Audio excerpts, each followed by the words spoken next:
Shedeur Sanders, we bring in Jordan Reed to SportsCenter. And look, I don't want to speak for the Browns, but their draft selections would indicate that at the quarterback position, they rated Dillon Gabriel ahead of Shedeur Sanders. Based on what you've seen from this young man, the evaluations, the people you've talked to, how does that make sense? Well, Michael, quite frankly, it doesn't to me, just because Shedeur Sanders was my number 19 overall ranked player. Dillon Gabriel, I had a 5th round grade on. I didn't even think it was close as far as the evaluation between the two. And I know Dillon Gabriel has been more successful than Shedeur Sanders from a statistical standpoint. But if we're just talking about the physical traits and what Shedeur Sanders can be on the next level, I don't even think it's even close between the two. We're talking about a quarterback that was the highest rated passer, and completion percentage was 74% a season ago. Supremely accurate. He's very, very good from the pocket as far as playing within structure, throwing the ball down the field. He's really good in the short to intermediate areas as well. I definitely think Shedeur Sanders can still be a starter on the next level, even though he was a 5th round pick. Again, that's no disrespect to Dillon Gabriel. Congratulations to that young man for going where he did.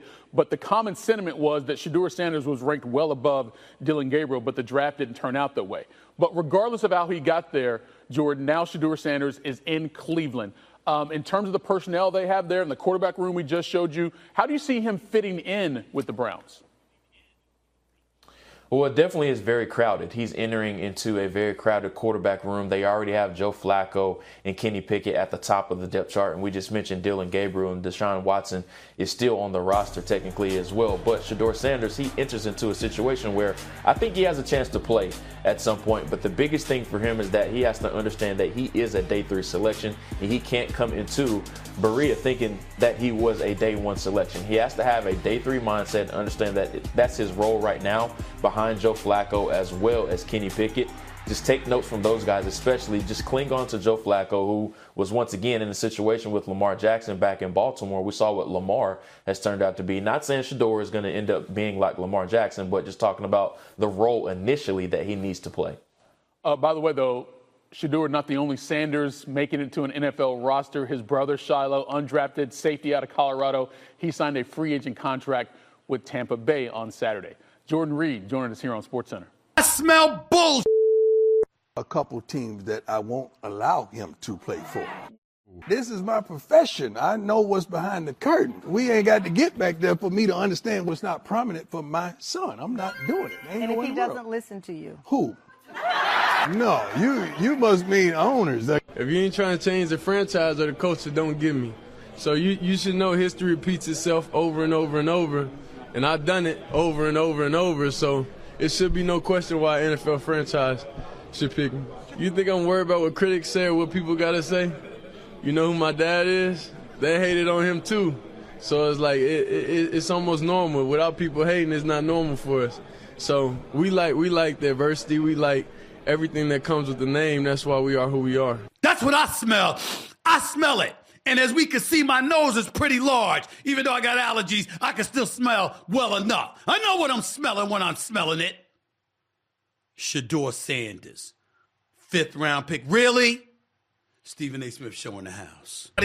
Welcome to the special edition of the Stephen A. Smith Show, coming at you over the digital airways of YouTube and, of course, iHeartRadio. I'm getting right into it because I'm off on this particular Saturday, but I had to make sure I let my thoughts be known, okay? Because we're going to get started with the story that made headlines all over, all the sports networks overnight, and then some. And that was the NFL draft and the precipitous slide of quarterback Shedeur Sanders, son of primetime Deion Sanders, who many considered the second best quarterback in January. Sanders was just picked by the Cleveland Browns as the 144th selection of the 5th round overall. Shedeur wasn't drafted in round 1 on Thursday. He wasn't drafted on Friday during rounds 2 and 3, and teams passed on him again earlier this afternoon in round 4. So here's a look at all the quarterbacks that have been taken so far. Cam Ward went number 1 overall at Tennessee. Then the Giants picked Jackson Dart with the 25th overall pick, a pick they moved up to get, by the way. They moved up to get that pick. Round 2 began last night, and the first quarterback taken was Tyler Shuck, who went to the New Orleans Saints with the 40th overall pick. Then in round 3 to Seattle, the Seahawks took Jalen Milroe from Alabama with the 92nd overall pick. And then 2 picks later, the Cleveland Browns selected Dillon Gabriel with the 94th overall pick in the 3rd round, and there were no more quarterbacks taken on Friday. So those are the 5 quarterbacks that went ahead of Shedeur Sanders. And before I give you my feelings on this, I want to show you the 5 quarterbacks the Browns now have on their roster. The quarterback room now includes Joe Flacco, Kenny Pickett, the aforementioned Dillon Gabriel, Deshaun Watson, who is injured with his Achilles tear, and of course now Shedeur Sanders. Ladies and gentlemen, you know it's bad when the President of the United States, Donald Trump, is pushing out tweets about how corrupt it is. I mean, think about that. President Donald Trump is pulling out tweets about how corrupt it is and how these owners look absolutely stupid or ill-advised. And I don't know about y'all, but I want y'all to listen before I get into it to my man Mel Kiper Jr. of ESPN, who is going off about Shedeur Sanders being snubbed because he had Sanders as arguably the best quarterback in this draft. Listen to what this man had to say. The NFL has been clueless for 50 years when it comes to evaluating quarterback. Clueless. No idea what they're doing in terms of evaluating quarterback. That's proof. There's proof of that. They say we know exactly what we're talking about with quarterback. They don't. You heard what he had to say. Let me tell you something right now. This is some bullshit.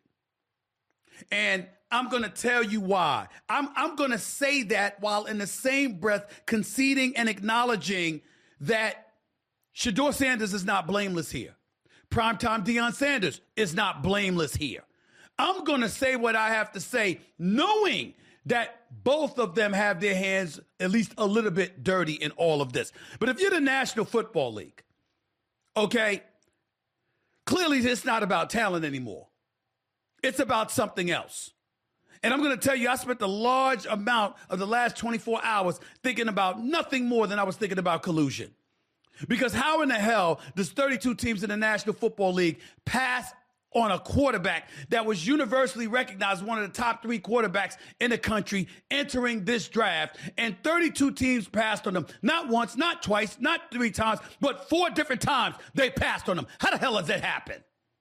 4 rounds. It doesn't happen to a quarterback. We've never seen anything like this before.